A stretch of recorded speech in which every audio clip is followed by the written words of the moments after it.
I've talked with over a dozen Wisconsin delegates throughout the week. These delegates hailing from all across Wisconsin say they're ready to put in the work over the next 74 days until November's election, and they're ready for a new era of leadership. The governor is calling his budget the most pro-kid budget in Wisconsin history. So what does that mean? Well, he's proposing extra funding for child care providers to help bring down some of those costs for Wisconsin parents. We're used to seeing our local state races advertised through yard signs like these.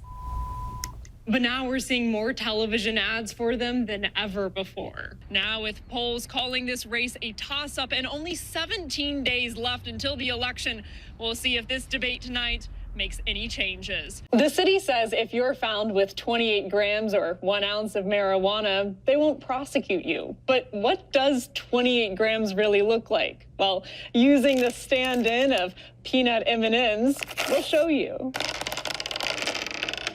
With this amount, you'll likely be fine, but anymore, it's a different story. If your family is anything like how the state of Wisconsin votes, then there's probably going to be some divides at your Thanksgiving table. Here at the Wisconsin State Capitol, protesters have gathered to protest largely the Trump administration and Project 2025. But speaking with these protesters, the issues are wide-ranging, talking about Elon Musk to the federal funding freeze to the high cost of childcare. Experts say Delta 8 and Delta 9 are like sisters because their structures are so similar. In fact, the only difference between them is the carbon double bond flips from this side to that side on Delta 8.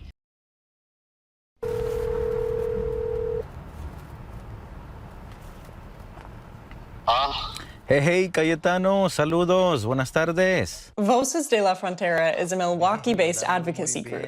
Actually today, I've called about 82 people within the last hour. This pair working with Voces to turn out the Latino vote for Harris. Saying that immigrants are here eating dogs and cats is something that does not sit well with the immigrant community. Clarifying that the border and immigration are not the only issues for these voters. So I think people assume that we're just for one issue, but in reality, we have a whole, just a lot of issues, that affect us. At Fiesta Las Margaritas in Watertown, patrons are mixed in their support for both candidates. It's a good idea for the economy, Trump. But for the immigration, we feel like he want to stop, people coming in. Pacho Vega, a remodeler and roofer, says while he can't vote, both of his sons have decided on Harris. Camara, because we know Trump already, so we want to see something, to see if something change. In Madison, at the Centro Hispano Market, the nonpartisan org Leaders Igniting Transformation is working to register voters. These pledge to vote cards, if they fill out the PTV, they get free tacos. On the other side of the market, Erica Palacios is selling handmade llamas from Peru. ¿De cuál de ellos quieres? Este. As a newly naturalized citizen, this will be her first time voting in a U.S. election. It's a blessing. Do you have your mind made up for who you're going to vote for? Not yet. To be honest, not yet. She says how the candidates respond to the hurricanes in Florida will decide her vote. We need a person that needs to know what to do, when to do it, and how to do it. Every 4 years, top election officials prepare for their own kind of Olympics, the presidential election.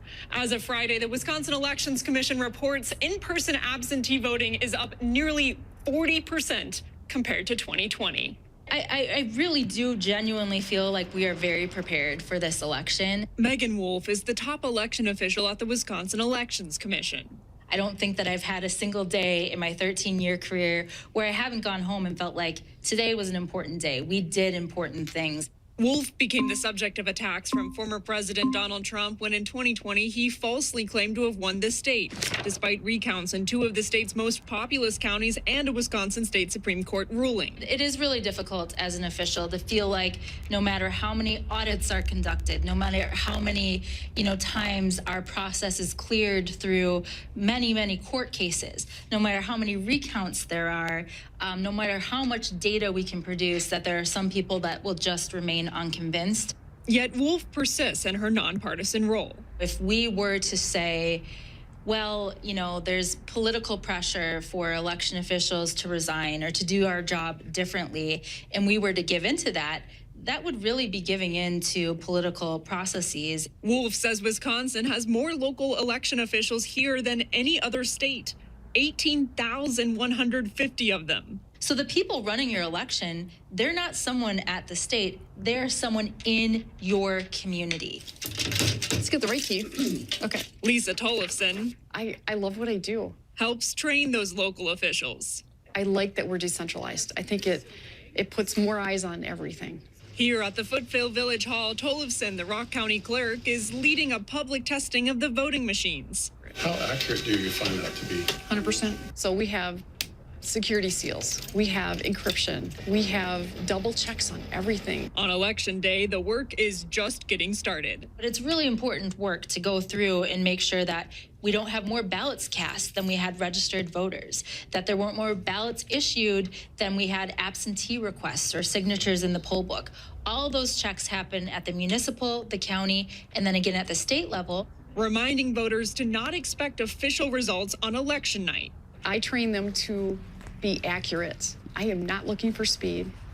This is too important. For those wary of the process, these officials encourage everyone to get involved. I don't think it's really appropriate to just sit on the sideline and criticize the process. Being a poll worker is a great way to learn all of that.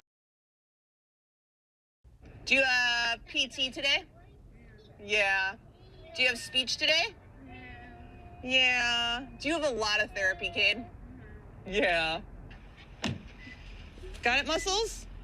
I'm mom to 5 boys and caregiver to one that has a rare genetic condition called Prader-Willi syndrome.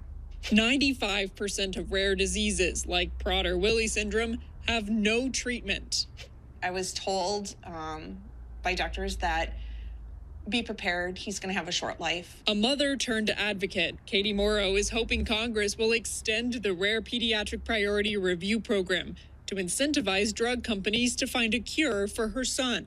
Right now, they see the voucher program as a major financial incentive to develop treatments for rare disorders. Dr. Stephen Mine, the director of the UW Center for Human Genomics and Precision Medicine, explains rare disease treatments have a small market. You're not going to create a blockbuster drug that everyone is going to be taking.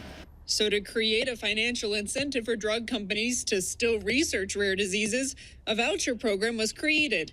Essentially, if the FDA approves your rare disease treatment, then you can get priority review for another future drug you make for any disease, not just rare ones.